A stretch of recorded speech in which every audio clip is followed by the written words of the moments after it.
بسم اللہ الرحمن الرحیم۔ السلام علیکم۔ ڈائنامک پولیٹکس میں میں ہوں آپ کا ہوسٹ پروفیسر عبدالوحید شیخ۔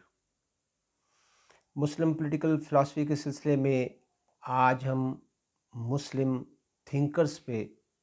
بات شروع کر رہے ہیں، اور اس سلسلے میں ہم نے جو پہلا تھنکر چوز کیا ہے وہ ہے الفارابی۔ تو ٹاپک ہمارا آج کا یہ ہے پولیٹیکل کنسیپٹس آف الفارابی، الفارابی کے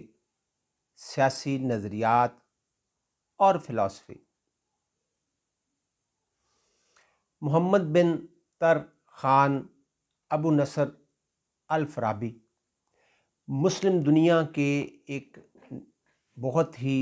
فیمس اور ریناؤنڈ اسکالر، تھنکر اور فلاسفر گزرے ہیں۔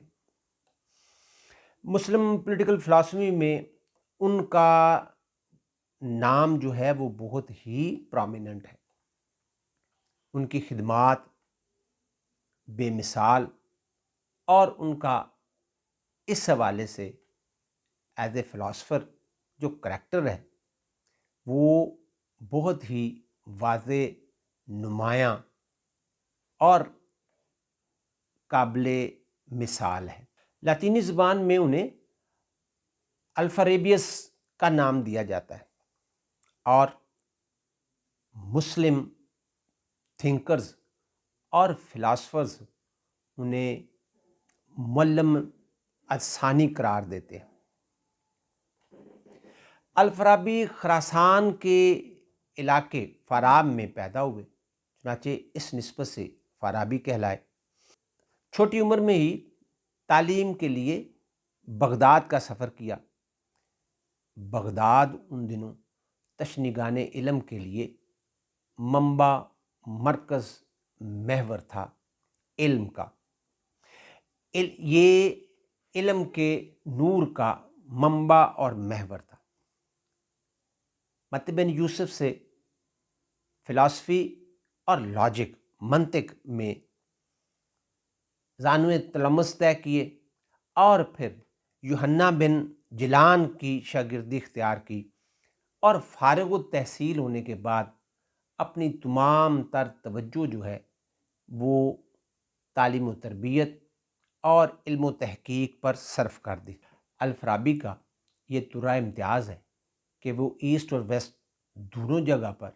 یکساں طور پر مقبول ہوئے۔ الفارابی علم و تحقیق کا مرکز اور محور تھے، اور انہوں نے بے شمار کتب جو ہیں وہ تحریر کی۔ الفارابی کی رائٹنگ سے یہ بات واضح ہوتی ہے کہ ان کو گریک فلاسفی سے گہرا شغف اور دلچسپی قائم تھی۔ اپنی تحریروں میں بھی ان اس گریک فلاسفی کے اثرات جو ہیں وہ واضح طور پر نظر آتے ہیں۔ ان ادر ورڈز ہم کہہ سکتے ہیں کہ الفارابی کی تحریروں میں ہمیں گریک فلاسفی کی گہری چھاپ نظر آتی ہے۔ الفارابی ارسطوٹل کے شارحین میں سے ہیں۔ ان کی تحریروں کی انہوں نے بہت ساری شارح جو ہیں وہ لکھی ہیں، اور وہ اس طرح سے ہم کہہ سکتے ہیں کہ وہ ارسطوٹل کے شارح بھی تھے اور مقلد بھی تھے، اور کئی شرح جو ہیں وہ انہوں نے لکھی، یعنی کومنٹریز، ایکسپلینیشنز جو ہیں، انٹرپریٹیشنز جو ہیں وہ ان کی تحریروں کی، یعنی ارسطوٹل کی بھی اور پلیٹو کی جو رائٹنگز تھی ان کی انٹرپریٹیشنز جو ہیں وہ کی۔ اگرچہ وہ پلیٹو سے بہت زیادہ متاثر نظر آتے ہیں، مگر دوسری طرف ہم یہ بھی دیکھتے ہیں کہ انہوں نے پلیٹانک تھاٹ سے بہت جگہ اختلاف بھی کیا۔ اس حوالے سے ہم یہ بات بھی دیکھتے ہیں کہ وہ نہ صرف ایک طرف مقلدین میں شامل ہوتے ہیں، اور دوسری طرف وہ نقاد کے طور پر بھی سامنے آتے ہیں۔ انہوں نے پلیٹونک فلاسفی سے نہ صرف اختلاف کیا بلکہ اس کئی جگہوں پر اس کی اصلاح بھی کی۔ الفارابی 70 سے زائد زبانوں پر عبور رکھتے تھے، لیکن ان کی اپنی جو رائٹنگز ہیں، تصانیف جو ہیں، وہ ہمیں زیادہ تر ترکی اور فارسی زبان میں ملتی ہیں۔ عربی زبان میں منطق سے متعلق جو مشکل ترین مسائل تھے، انہوں نے اس کا بھی حل پیش کیا۔ وہ ایٹ اے سیم ٹائم وہ ایک سائنسدان بھی تھے، وہ میتھمیٹیشنز بھی تھے، اور ایک ایکسپرٹ میوزیشین بھی تھے۔ اس کے علاوہ ترا یہ ہے کہ ابو علی سینا نے الفارابی کی مدد سے ارسطو کی جو تحریریں تھیں اور ارسطوٹل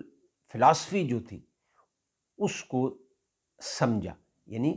الفارابی نے ابو علی سینا کو اس سلسلے میں بہت ہیلپ کیا۔ الفارابی نے ارسطوٹل کی جو بک اخلاقیات پہ تھی اور جو پلیٹو کی بک لا تھی اس کا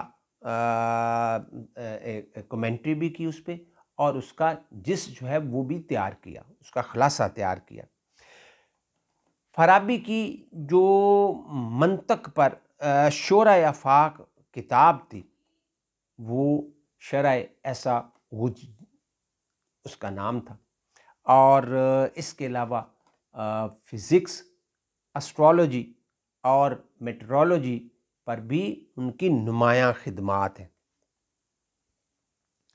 انہوں نے سائیکالوجی کو بھی ٹچ کیا، اور میٹا فزکس جو تھی اس پر بھی کمپلیکیٹڈ جو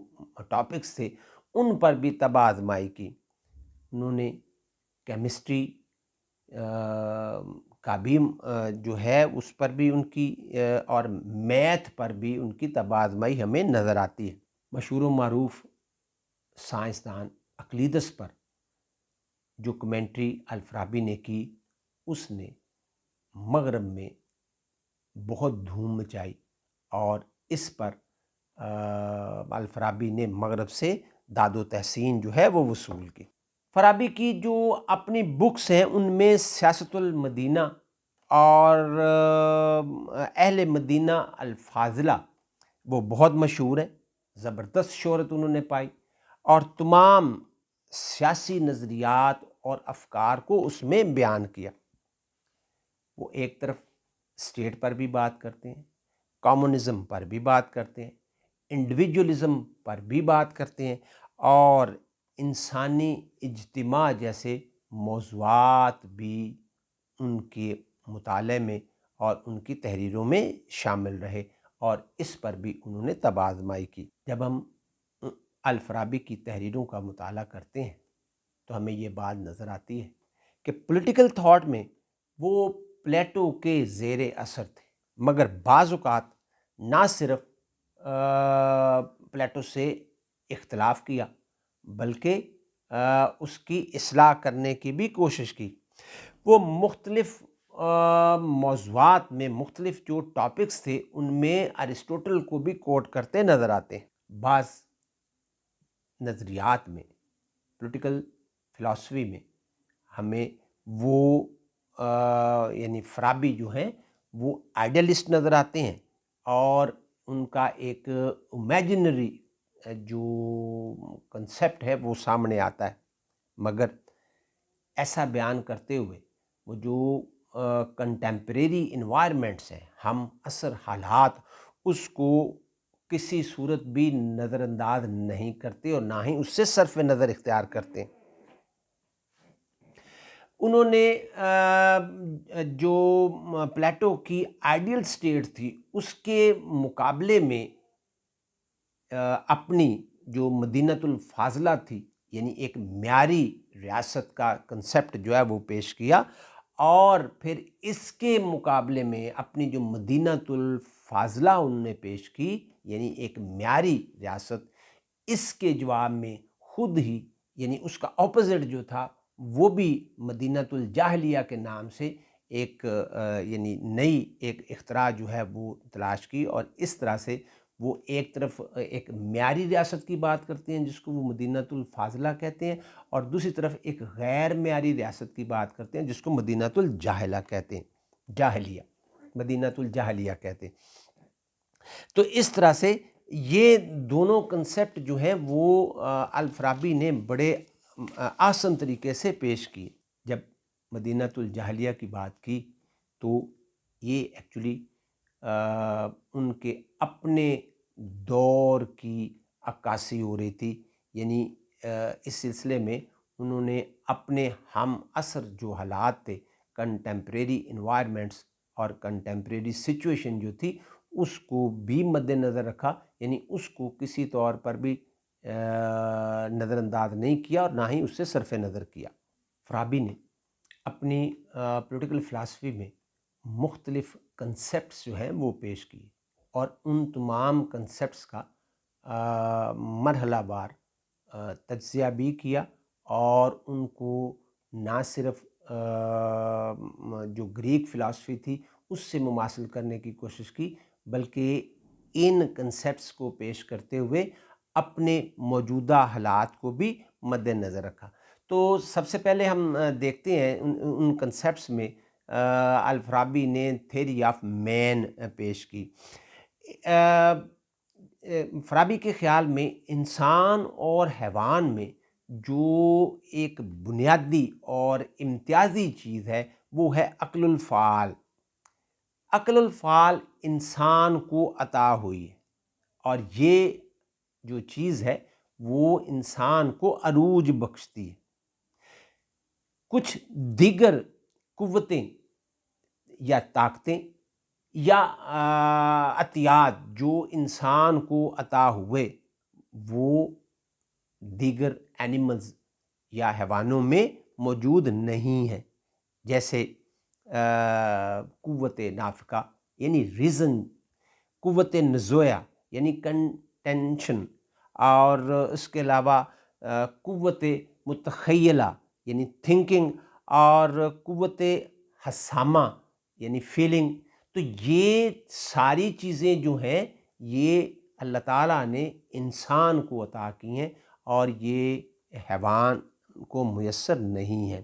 انسان اس قوتوں کی بنا پر، ان پارٹس کی بنا پر اپنی قوت الناطقہ کے ذریعے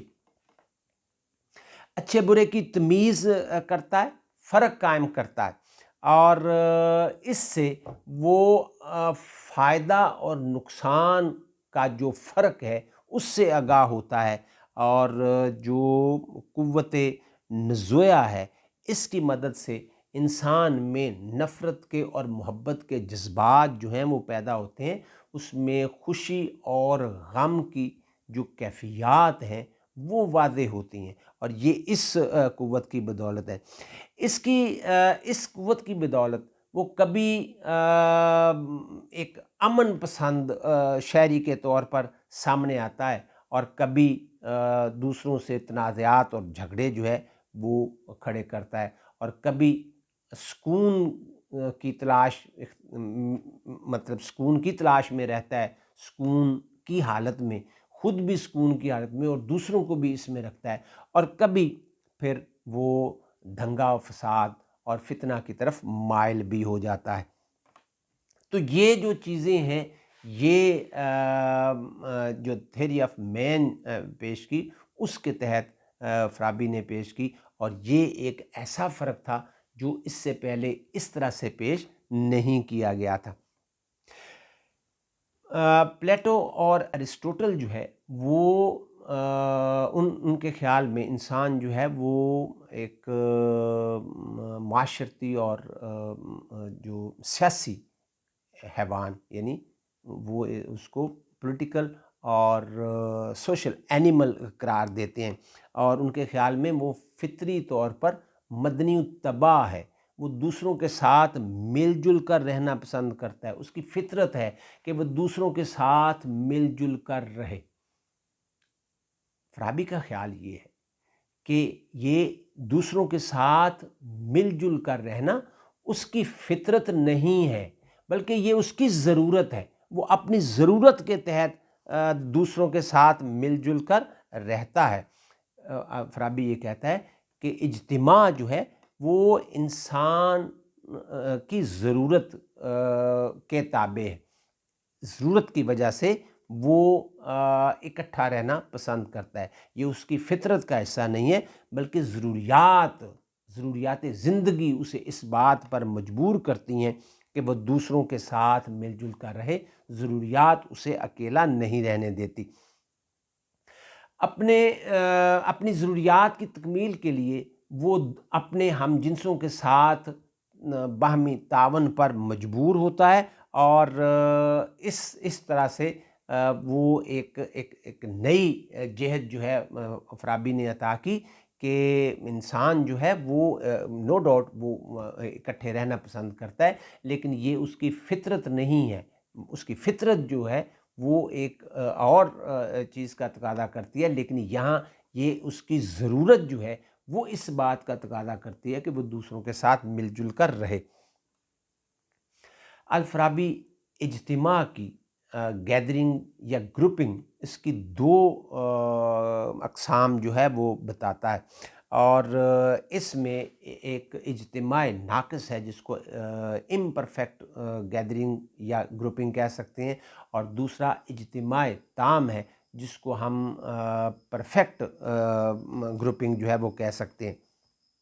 جہاں تک پہلی گروپنگ کا تعلق ہے جو اجتماع ناقص ہے، اس میں ہم یہ دیکھتے ہیں کہ کوئی بھی ایک موب جو ہے، ہجوم جو ہے، وہ کسی سڑک پر ہو، چلتے پھرتے ہو، کسی بھی جگہ پہ، یعنی بے مقصد ہجوم جو گھوم پھر رہا ہے، جس کے پیش نظر کوئی مقصد نہیں ہے، یعنی سڑکوں، محلوں، گلیوں میں، بازاروں میں، یا شہر میں، گاؤں میں جو ایک ایسا ہجوم یا رش یا بھیڑ جو بلا مقصد ہے، وہ اجتماع ناقص ہے، امپرفیکٹ ہے۔ آن دا ادر ہینڈ وہ اجتماع جو ایک منظم شکل میں ہے اور ترتیب وار ہمیں نظر آتا ہے، اور اس کے پیش نظر کوئی مقصد ہے، تو وہ ہمیں اجتماع تام نظر آتا ہے، یعنی اس کو ہم پرفیکٹ گروپنگ کہہ سکتے ہیں۔ اس طرح سے گاؤں جو ہیں، ولیج، سٹیز جو ہیں، وہ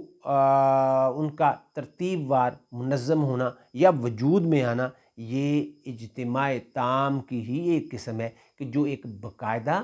ایک پلاننگ کے تحت، منصوبہ بندی کے تحت سامنے آئے ہوں، اور ان کے پیش نظر ایک واضح کوئی مقصد ہو، اور وہ اس مقصد کے حصول کے لیے اپنی زندگی جو ہے وہ گزارتے ہیں۔ تو اس کو ہم ایک منظم اور ایک بہترین گروپ جو ہے وہ کہہ سکتے ہیں۔ اس سلسلے میں فارابی جو ہے وہ بین الاقوامی اتحاد کی بھی بات کرتا ہے، جو کہ ناممکن ہے، وہ ممکن نہیں ہے، چونکہ اس اتحاد کی راہ میں بہت ساری رکاوٹیں حائل ہیں، اور وہ رکاوٹیں آسانی سے دور نہیں ہو سکتی۔ فارابی اسٹیٹ کے قیام کے حوالے سے معاہدہ عمرانی کی بات کرتا ہے، سوشل کانٹیکٹ تھیوری کی بات کرتا ہے۔ وہ یہ کہتا ہے کہ اسٹیٹ کی جو ایگزسٹنس ہے، اس کا قیام جو ہے وہ ایک سوشل کانٹیکٹ تھیوری کا نتیجہ ہے۔ فارابی یہ کہتا ہے کہ انسان فطرتاً جنگجو واقع ہوا ہے، اس کی فطرت ہے کہ وہ طاقت کو کنٹرول کرتا ہے یا طاقتور ہونا پسند کرتا ہے، اور جب وہ طاقتور ہوتا ہے تو پھر وہ کمزور پر ظلم اور زیادتی کرتا ہے، اس پر ظلم و ستم کرتا ہے، زیادتی کرتا ہے، جس سے آئے روز دنگا فساد ہوتا ہے، تنازعات ہوتے ہیں، جھگڑے ہوتے ہیں۔ چنانچہ اس صورتحال سے نجات کے لیے لوگ اپنے حقوق سے دستبردار ہوئے، اور انہوں نے اپنے حقوق کا ایک حصہ جو ہے وہ اپنے سے طاقتور کے حوالے کر دیا، تاکہ اس روز کی خرابی سے بچا جائے اور اس کے ذریعے سے تحفظ حاصل کیا جائے۔ ایکچولی فرابی اس تھیری کا فاؤنڈر بھی ہے اور پریزنٹر بھی ہے۔ الفرابی نے سوشل کانٹریکٹ تھیری سب سے پہلے پیش کی، اور اس کے خیال میں یہ ریاست کا قیام جو ہے یہ سوشل کانٹریکٹ تھیری کے نتیجے میں آیا۔ یہ ایک سوشل کانٹریکٹ تھا جو لوگوں نے، جو کمزوروں نے طاقتور سے کیا، تاکہ اس کے دو وہ ایڈوانٹیجز انہوں نے لیے۔ ایک تو یہ کہ اس طاقتور کے ظلم سے بچا جائے، اور پھر دوسرا یہ کہ اسی میں کی پناہ میں آ کر اپنے آپ کو محفوظ جو ہے وہ کیا جائے۔ تو فرابی کی جو یہ سوشل کانٹریکٹ تھیری ہے، اس کے 700 سال بعد، 700 years آفٹر، تھامس ہابز نے یورپ میں سوشل کانٹریکٹ تھیری کی بات کی، اور یورپ جو ہے وہ تو اس کا سارا کریڈٹ جو ہے وہ تھامس ہابز کو دیتا ہے، لیکن دراصل اس کا فاؤنڈر جو ہے وہ سینکڑوں سال پہلے الفرابی ہے۔ فرابی تھامس ہابز، جان لاک اور روسو سے پہلے یہ کنسیپٹ دے چکا تھا، یہ تھیری پیش کر چکا تھا۔ تو اس طرح سے اس تھیری کا جو فاؤنڈر ہے وہ الفرابی ہے۔ الفرابی نے پلیٹو کی پیروی کرتے ہوئے آئیڈیل سٹیٹ کا کنسیپٹ جو ہے وہ بھی پیش کیا، اور یہ ایکچولی جو ایک طرح کی ایک معیاری ریاست کا تصور تھا، وہ آئیڈیل سٹیٹ کے مقابلے میں یا نتیجے میں پیش کیا گیا۔ اگر ہم امپارشلی دیکھیں تو فرابی کے نظریات پر گریک فلسفی کی گہری چھاپ ہمیں نظر آتی ہے۔ گریک جو سٹیٹس تھیں وہ دراصل سٹی سٹیٹس کہلاتی تھی، اور فرابی نے جو اپنی آئیڈیل سٹیٹ پیش کی وہ بھی مدینہ الفاضلہ تھی، یعنی عربی زبان میں مدینہ جو ہے وہ شہر کو کہا جاتا ہے۔ تو اس نے بھی اسی ایک تصور سے متاثر ہو کر اس کے ساتھ لفظ جو ہے وہ سٹی یا عربی زبان میں سے مدینہ لفظ جو ہے وہ لگایا، اور اس نے اس کو اپنی زبان میں مدینہ الفاضلہ کا نام دیا۔ پلیٹو جو ہے وہ اپنے حکمران کو فلاسفر کنگ قرار دیتا ہے، اور آن دا ادر ہینڈ فرابی جو ہے وہ اپنے جو حکمران ہے، جو مدینہ الفاضلہ کا حکمران ہے، اس کو کبھی فلسفی بادشاہ قرار دیتا ہے، کبھی امام کہتا ہے، اور کبھی اسلامی فرما روا کہتا ہے۔ لیکن بالعموم جس نام کو اور جس تصور کو پذیرائی حاصل ہوئی، اور اس کو وہ نام دیا گیا رئیس اول۔ تو اپنی جو آئیڈیل سٹیٹ ہے مدینہ الفاضلہ، اس کے جو فرما روا ہے اس کو وہ رئیس الاول کا خطاب دیتا ہے، اور اس کو رئیس الاول کہہ کر پکارتا ہے۔ فرابی نے مدینہ الفاضلہ کا کنسیپٹ جو ہے وہ پلیٹو کی آئیڈیل سٹیٹ کے مقابلے میں پیش کیا، اور فرابی اس سلسلے میں یہ کہتا ہے کہ ریاست میں کام کرنے والے لوگوں کو ان کی جو صلاحیت ہے اس کے مطابق ذمہ داریاں دی جائیں، اس طرح سے کام کی رفتار تیز ہوتی ہے، اور رئیس اول کے لیے یہ لازم ہے کہ وہ تمام لوگوں کو تعلیم و تربیت کے یکساں مواقع فراہم کرے۔ فرابی اس بات پر زور دیتا ہے کہ اگر اس آئیڈیل سٹیٹ یعنی مدینہ الفاضلہ میں رئیس اول تمام عہدے اور تمام اسامیاں جو ہیں وہ مستحق اور اہل لوگوں کو دے، تو اس سے حکومت نہ صرف منظم ہوگی، نہ صرف مستحکم ہوگی، بلکہ بہترین طریقے سے کام کرے گی، ادروائز یہ بے نتیجہ رہے گا۔ فرابی رئیس اول اور دیگر افراد میں بھی واضح فرق بیان کرتا ہے۔ اس کے خیال میں رئیس اول جو ہے وہ عالم فاضل ہے، اپنی مرضی کا مالک، کسی سے ہدایت نہیں لیتا، اور جو اس کے متحت نیچے لوگ ہیں وہ ان کا حاکم ہے، اور جو اس سے نیچے لوگ ہیں، جو درمیان میں لوگ ہیں، وہ ایک طرح سے حاکم بھی ہیں اور محکوم بھی ہیں۔ یعنی جو نچلا درجہ ہے وہ اپنے سے اوپر والوں سے حکم آرڈر لیتا ہے، اور جو اس سے اوپر ہیں وہ رئیس اول سے حکم لیتے ہیں۔ تو اس طرح سے وہ ایک چین جو ہے وہ بناتا ہے، اور اس طرح سے وہ اس کو ایک جو ویسٹرن فلاسفر ہے ہربرٹ اسپینسر، اس کے طریقے سے یہ بات کرتا ہے کہ جس طرح سے اس نے اس کو انسانی جسم سے تشبیہ دی حکومتی نظام کو، ہربرٹ اسپینسر نے جس طرح سے ایک باڈی سے، ہیومن باڈی سے تشبیہ دی، ریزیمبل کیا، تو اسی طرح سے فرابی بھی اس سے پہلے یہ بات کر چکا ہے کہ اس آئیڈیل اسٹیٹ مدینہ الفاضلہ میں جو رئیس اول ہے اس کی حیثیت قلب یعنی ہارٹ کی صورت ہے، اور جو دیگر عہدیدار ہیں وہ جسم کے باقی اعضاء کی طرح کام کرتے ہیں۔ ایک طرف فرابی جو ہے وہ مدینہ الفاضلہ کی بات کرتا ہے، تو دوسری طرف مدینہ الجاہلیہ کی بھی بات کرتا ہے۔ یہ مدینہ الفاضلہ کے اپوزٹ کنسیپٹ ہے جو فرابی نے پیش کیا، اور اس کو وہ غیر معیاری ریاست قرار دیتا ہے۔ مدینہ الجاہلہ جیسی ریاست کے قائم ہونے کی جو ریزن ہے وہ طاقت ہے، ظلم و ستم ہے، جبر و استبداد ہے، اور ان ادر ورڈز ہم یہ کہہ سکتے ہیں کہ یہ دراصل طاقتور کی کمزور پر حکومت ہے، یعنی طاقتور کمزور پر غالب آ جاتا ہے اور اس طرح سے وہ حکومت قائم کرتا ہے۔ تو اس طرح سے فرابی نے نظریہ جبر یا نظریہ طاقت بھی پیش کیا۔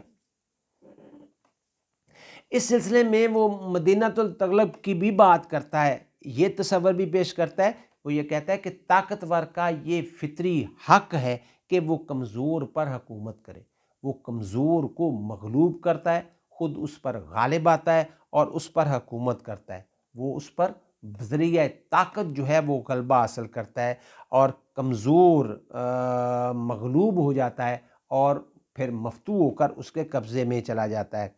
اس ریاست کی یعنی مدینہ التغلب کی جو ہے وہ اسی طرح سے بنیاد پڑی کہ طاقتور کمزور پر غالب آیا اور اس نے وہاں اپنی حکومت قائم کی۔ فرابی اس سلسلے میں یہ بھی کہتا ہے کہ ایسی حکومت تب مارد وجود میں آتی ہے جب کسی ریاست میں داخلی انتشار ہو، لوگوں میں بے چینی ہو، افراتفری ہو اور لوگ اضطراب کی حالت میں ہوں، اور دوسری طرف بیرونی قوتیں، یعنی ایک طرف تو داخلی طور پر وہ داخلی انتشار کا شکار ہے، اور دوسری طرف جب وہاں داخلی انتشار ہوتا ہے، آپس میں دھینگا مشتی ہوتی ہے، دست و گریبان ہوتی ہیں، عدم استحکام ہوتا ہے، معاشی عدم استحکام، سیاسی عدم استحکام، اور لوگ ایک دوسرے کی جان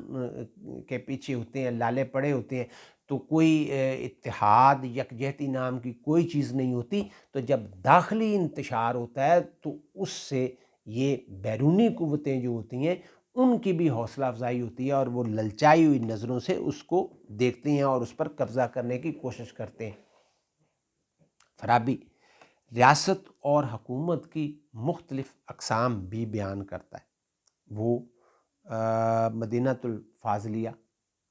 اور مدینہ الجاہلیہ، مدینہ التغلب، مدینہ الضروریہ، جہاں یہ جو اسٹیٹ ہے یہ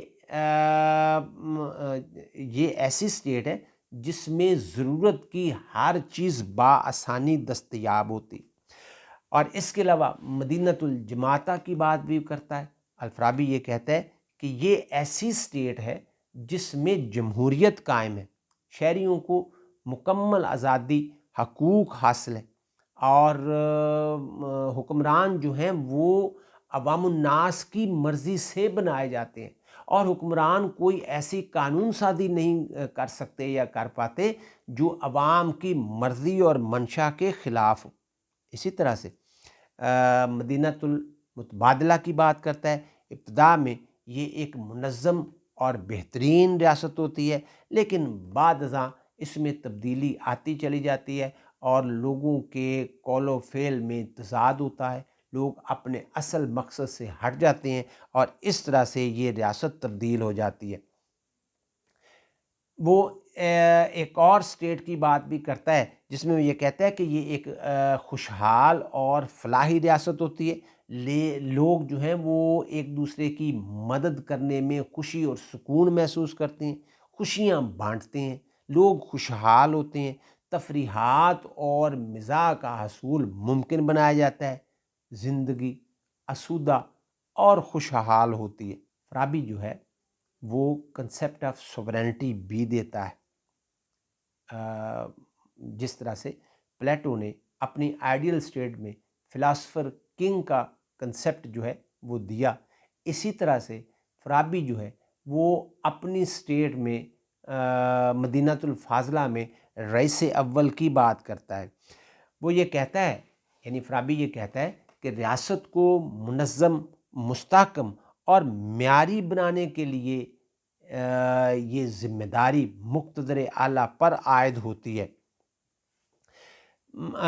فارابی مقتدر اعلیٰ کو رئیس اول قرار دیتا ہے، اور پلیٹو کی نسبت جو فارابی کا رئیس اول کا کنسیپٹ جو ہے وہ زیادہ واضح اور معیاری نظر آتا ہے۔ فارابی رئیس اول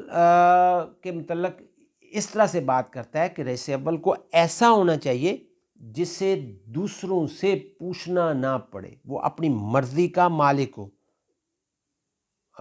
فارابی کے نزدیک وہ عالم فاضل ہونا چاہیے، دانش مند اور دانشور ہونا چاہیے، اس کی جسمانی صحت اور وجاہت جو ہے وہ قابل رشک ہونی چاہیے، وہ طاقتور ہونا چاہیے، بہادر ہونا چاہیے، دلیر ہونا چاہیے، اور اس کو نفسیاتی ماہر ہونا چاہیے۔ فارابی کے پولیٹیکل کنسیپٹس کا اگر ہم انالیسز کریں تو وہ پلیٹو اور ایرسٹوٹل کے نظریات کے ساتھ ہمیں بہت ساری جگہ پہ مطابقت نظر آتی ہے۔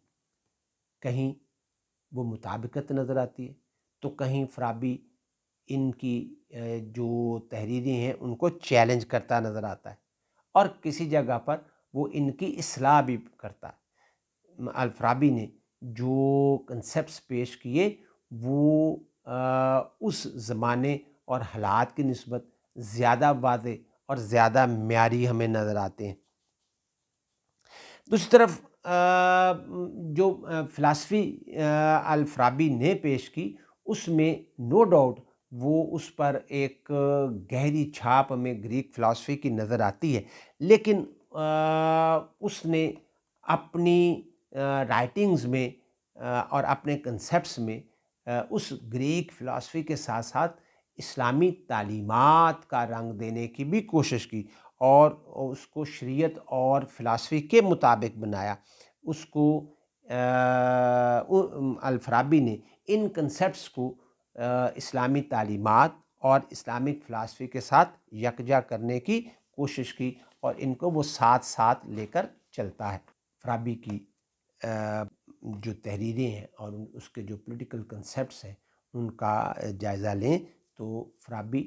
ایک طرف جو ہے وہ گریک فلاسفی کو بھی ساتھ لے کر چلتا ہے اور